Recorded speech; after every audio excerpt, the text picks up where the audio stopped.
சென்னை கம்பன் கழகத்தின் பொலிவுமிகு பொன்விழா நிறைவு விழாவிலே பங்கேற்று இவ்விழாவினுடைய துவக்கத்தில் அனைவரையும் வரவேற்று மகிழ்ந்திருக்கக்கூடிய சென்னை கம்பன் கழகத்தின் தலைவரும் நாடாளுமன்ற உறுப்பினருமான திராவிட ஆழ்வார் ஜெகத் ரட்சகன் அவர்களே,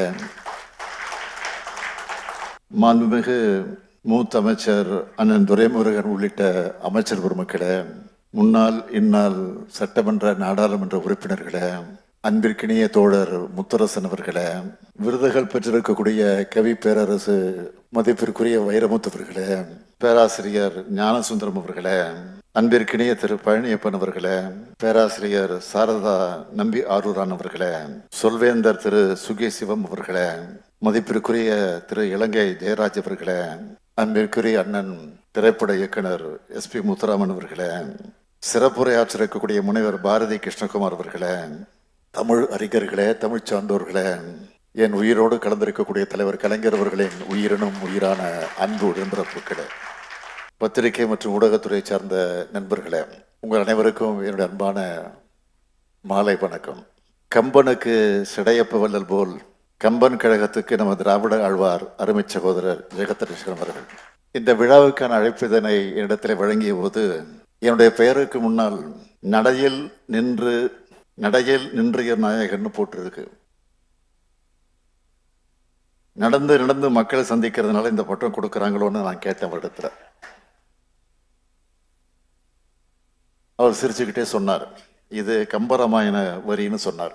தந்தை பெரியார், பேரறிஞர் அண்ணா, தலைவர் கலைஞர் காட்டின வழியில தமிழ்நாட்டோட உயர்வுக்கான பாதையில் நடக்கும் எனக்கு கம்பரின் வரிகளை கொடுத்த திராவிட ஆழ்வார நானும் கம்பரின் வரிகளாலேயே வாழ்த்து விரும்புகிறேன். சிடையப்ப வள்ளல் 100-ல் ஒருவர் அல்ல, 1000-ல் ஒருவர்னு சொல்கிறார் கம்பர். அப்படி நம்ம ஜெகத் ரட்சகர் அவர்களும் குணத்துல 1000-ல் ஒருவர் தான். என்ன இது ஸ்டாலினுக்கும் கம்பன் விழாவுக்கு என்ன தொடர்புன்னு யாரும் வியக்க வேண்டாம். 1999 இதே அரங்கில் நீதியரசர் MM இஸ்மாயில் முன்னின்று நடத்தின கம்பன் விழாவில் தலைவர் கலைஞர் அவர்கள் பங்கேற்றார்கள். அந்த மேடையில் ஜெகத் ரட்சகனும் இருந்தார். அதுக்கு முன்னாடி 1969 பெரியவர் சாகணேசன் காரைக்குடியில் நடத்தின கம்பன் விழாவிலையும் முத்தமிழறிஞர் கலைஞர் பங்கேற்று பேசினார். அப்போ அவர் என்ன சொன்னார்னா, இந்த விழாவுக்கு வந்த என்னை ஆச்சரியத்தோடு பார்க்காதீர்கள், என்னை அழைத்து வந்தவர்களை ஆச்சரியத்தோடு பாருங்கள்னு நகைச்சுவையோடு சொன்னார். நானும் அப்படித்தான்.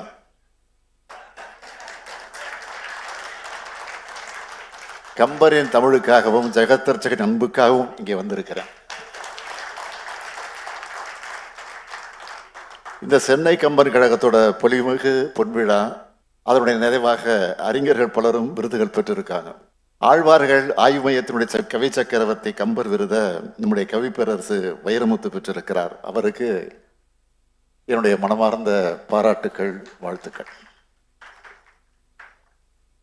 கம்பன் கழகம் வழங்குகிற ஏற்றமிழ் அறிஞர் விருதை பெற்றுள்ள பேராசிரியர் ஞானசுந்தரம் அவர்களையும், கம்பன் அடிசூடி பழனியப்பன் அவர்களையும், முனைவர் சாரதா நம்பி ஆரூரான் அவர்களையும், சொல்வேந்தர் சுகி சிவம் அவர்களையும், கம்பவாரதி இலங்கை ஜெயராஜ் அவர்களையும் வாழ்த்துகிறேன், பாராட்டுகிறேன். 3 நாட்கள் நடக்கிற இந்த விழாவில் பல்வேறு போட்டிகளை கலந்துக்கிட்டு மாணவர்களுக்கும் பரிசுகள் வழங்கப்படுகிறது. இது போன்ற விழாக்கள் இலக்கிய சுவையை பேசுறது மட்டுமில்லாம இன்றைய இளைய தலைமுறைக்கும் இலக்கிய சுவையை ஊட்டுகிற வகையில் அமையணும்னு நான் கேட்டுக்கிறேன். திராவிட இயக்கம் கம்பராமாயணத்தை மாறுபட்ட கோணத்தில் பார்த்த இயக்கம். சில கருத்துக்களுக்காக விமர்சிக்கப்பட்டாலும் கவிதைக்காக, அதில் இருக்கும் தமிழுக்காக பாராட்டுச்சு. பேரறிஞர் அண்ணா அவர்கள் முதலமைச்சராக இருந்த காலத்தில் தான் சென்னை கடற்கரையில் கவி சக்கரவர்த்தி கம்பருக்கு சிலை வைக்கப்பட்டுச்சு. வடபுலத்தை சார்ந்த வால்மீகி எழுதின ராமாயணத்தை தமிழ் மண்ணின் மனம் காக்க கம்பர் எழுதினது நமக்கு தெரியும். அயோத்தியோட பெருமையை சொல்லும் போது கூட காவேரி நாட்டோட ஒப்பிட்டவர் கம்பர். ராமனை அவதாரமாக காட்டுவது வால்மீகியோட பார்வை. ஆனால் சக்கரவர்த்தியின் மகனா தொடங்கி கோசல நாட்டு சக்கரவர்த்தியாக முடிக்கிறது கம்பரின் பார்வை. கவிதையில் வர்ற அரசர்கள் பேரை தமிழுக்கு மொழிபெயர்த்தவர் கம்பர். கம்பன் கண்ட சமரசம் என்ற புத்தகத்தை எழுதின நீதியரசர் எம் இஸ்மாயில் கம்பன் கழக விழாக்களை தொடர்ந்து நடத்தி கம்பனின் தமிழில் சமூக ஒற்றுமையை கண்டார்.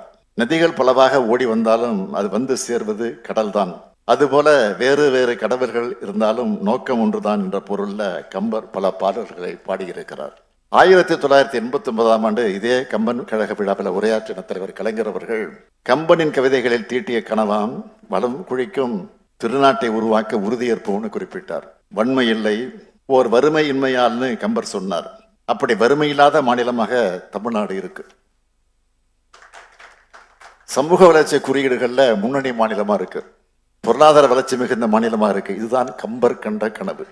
இத்தகைய மாநிலமா தமிழ்நாட்டை உருவாக்குறதும் கம்பருக்கு ஆற்றும் தொண்டுதான்னு இங்கே கூடியிருக்கக்கூடிய இலக்கிய ஆளுமைகள் எல்லோரும் ஏத்துப்பீங்கன்னு நினைக்கிறேன்.